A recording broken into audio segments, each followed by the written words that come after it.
Hi guys, ருத்ரான்னு ஒரு subscriber வந்து நம்மளை வந்து 500 காயின்ஸ் பிடிக்க சொல்லியிருக்காங்க. அங்காட்டி நம்ம இப்போ போய் பிடிச்சிடலாம் வாங்க. இப்போ வந்துட்டு 500 காயின்ஸ் பிடிக்கணும். நம்ம 22ல் இருக்கோம். பிடிச்சிக்கிட்டே போகலாம். அவுட் ஆகாமல் ஸோ கொஞ்ச நேரத்தில் நம்ம 500 பிடிக்க போகிறோம். பிடிச்சிக்கிட்டே இருக்கலாம்.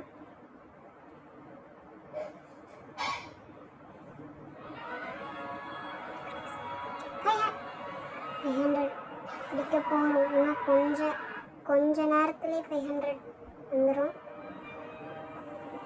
வந்துருச்சு. ஓகே, நீங்கள் சொன்ன சேலஞ்சை நான் முடிச்சாச்சு. இந்த வீடியோ உங்களுக்கு பிடிச்சிருந்தா லைக் பண்ணுங்கள், ஷேர் பண்ணுங்கள். மறக்காமல் உங்கள் ஃப்ரெண்ட்ஸ் அண்ட் ஃபேமிலிக்கு ஷேர் பண்ணிடுங்க. சப்ஸ்கிரைபும் பண்ணிடுங்க.